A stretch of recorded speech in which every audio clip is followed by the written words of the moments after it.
Here is the outcome of the shirt. It came out very beautiful. I made this skirt, just a simple flare skirt, to pair it with, and I also paired it with trouser in case I don't want to wear something short. I can still wear it. So this shirt is corporate, is casual, is something you can wear to church, to work. This is it with trouser. It looks so cheeky and simple. So I'll be sharing more videos on how to style this shirt. I will share a separate video on how to style it. Thank you. Hi guys, good day and welcome back to my channel. My name is Kuli. So today we'll be making this simple stylish shirt. You need at least 2 years for this. So without wasting time, let's get started. So I came down by half inch just from my starting line. I use it as my starting line. Then I got my shirt length. Please, you'll be cutting your paper on fold. My shirt length is 30 inches. I use 30 inches so that if I want to wear this with leggings, I can pair it with leggings. So I got my length. The next thing is to get your button stand, that is your buttonhole stand. I marked 1.5 inches for my buttonhole stand. So from that your buttonhole stand, that is where you start taking your measurements. My shoulder measurement is 15 divided by 2. I extended it by 2 inches. I added extra 2 inches to my shoulder, so that it will come down. So from there I went down by 1.5 inches for the shoulder slope. Got my armhole or chest line, which is 8 inches. I use a neck width of 2.5, neck depth of 3 inches. So I just connected it this way. So the next thing is to connect your shoulder slope. So the next thing is to bring down your shoulder so that you have a straight line. I brought it down. I got the middle of my armhole. I went in by half inch, then connected it this way. So the next thing is to take your bust measurements. I used my bust. I added extra 2.5 inches allowance because I wanted it to be free. So my paper was not enough. I'm going to add extra 1 inch allowance when I'm cutting it.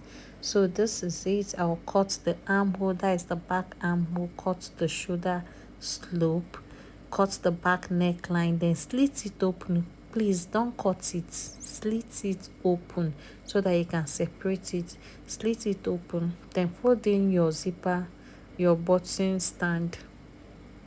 So this is it. Once you are done folding your button stand,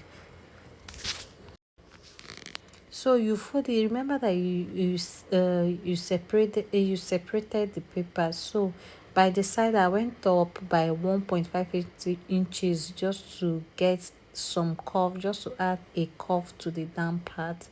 So remember that you are not you remember that you when you were drafting it, it was on fold. I separated it, so I removed one, the longer one.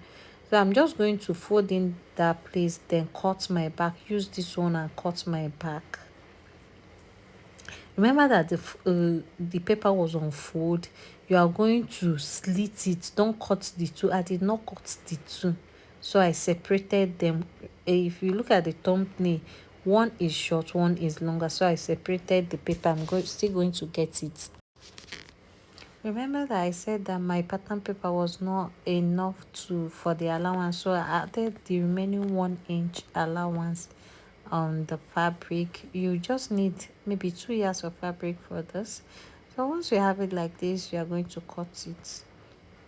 This is the back.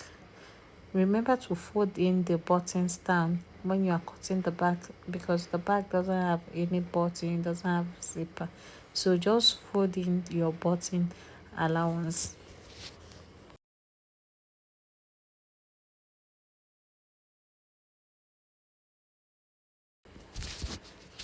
Here the back is ready. I'm going to keep that aside.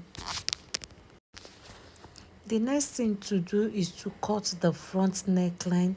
So you get the longer paper that you separated. Remember that I told you that I separated it. Also fold in the button stand. So place the two together, the two front. Then they are now the two front. So place the two front together and cut the neckline and the front armhole. So that is the front neckline. Then the armhole. Make sure they match very well. Make sure they align very well. So this is it. So you can now choose where you want the longer one to be. Is either your left or your right. So remember that the shorter one is 30 inches. The longer one is going to be like 10 to 15 inches. It depends on how long you want, but make it longer so that it can stay when you place it. It can stay where you place it. It will not be falling out. So do not curve this. You don't need to curve it. So the front of the shorter part has a curve. So I went up by 2 inches again from the front. That is the front. Then I did this curve there. Fold in your zipper allowance and do it. I'm doing this to the shorter part. That is the one that will be on the left part. The longer one will be on the right hand.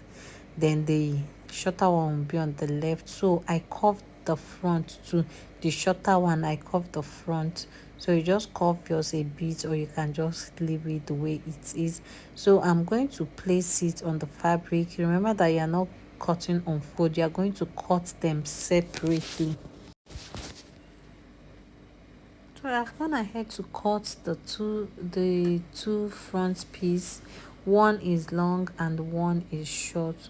So the next thing is just to join the shoulder, just the normal way you make your what is it called, your shirt. So from there I came down by maybe let's say 19 inches. That is where I'm going to stop stitching when I'm stitching, because it has a side slit.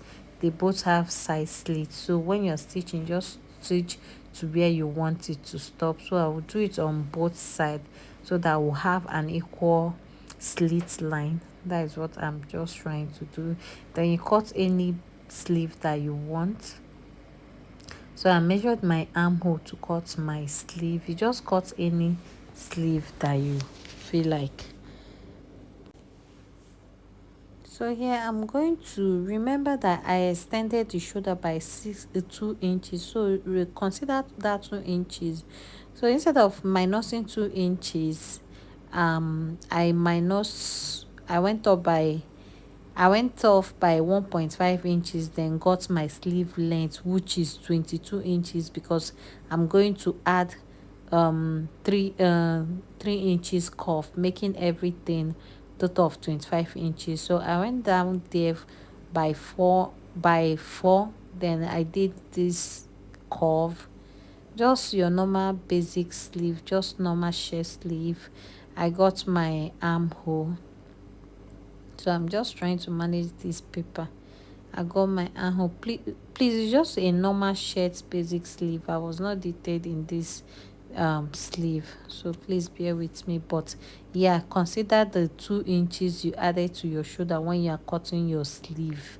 Consider the 2 inches you added, and consider removing your cuff too. So it's just a straight sleeve. You don't need it to be fitted around your able. So just take it down, just get your cuff, measure your cuff, and that is just it. Sorry guys, I didn't really explain that part.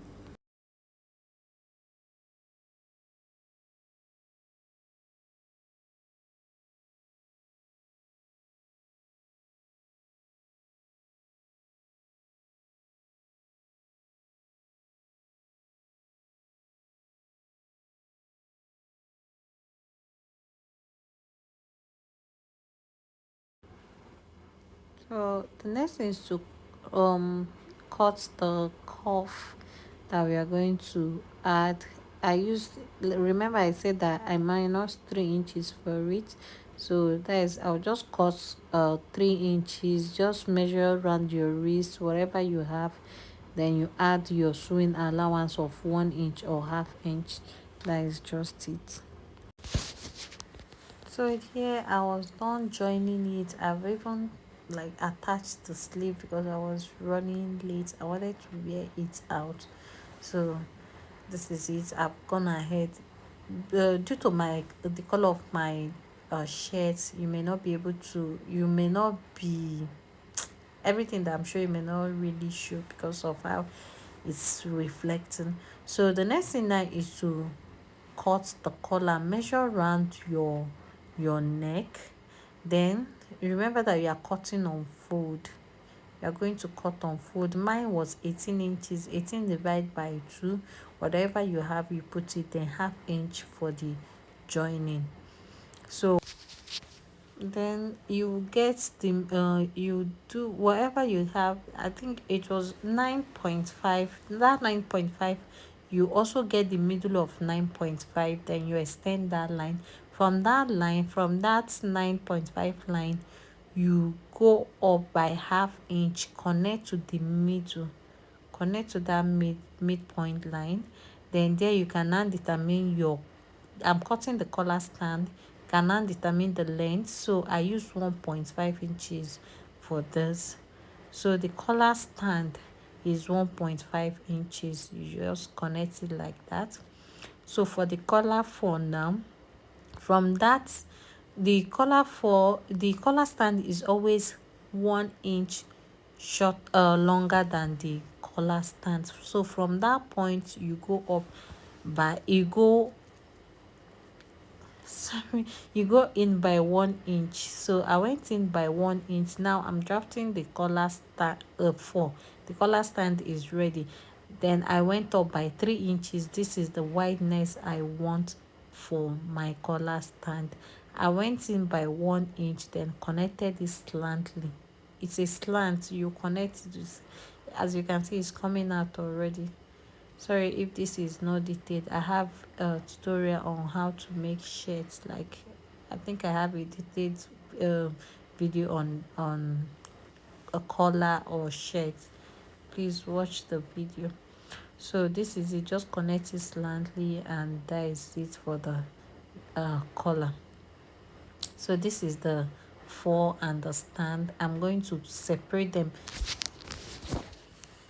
So you just have to separate them, or you can cut them like that, so whichever one you choose to do. So this is the collar stand.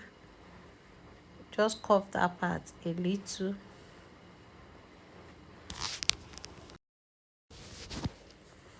and there is the collar for. Please, you are cutting all this on fold.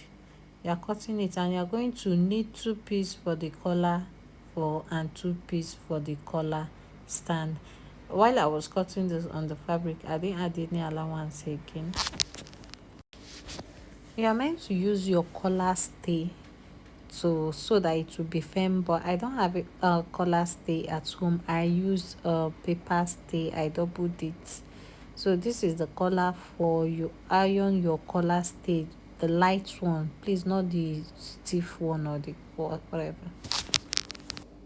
So I've gone ahead to stitch round the collar for. Then this is how you are going to place the collar stand and sew it round. Yeah, so this is it.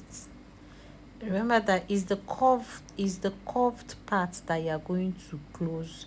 Then the straight part is what you are going to attach to your clothes, the curved part. So this is it, guys.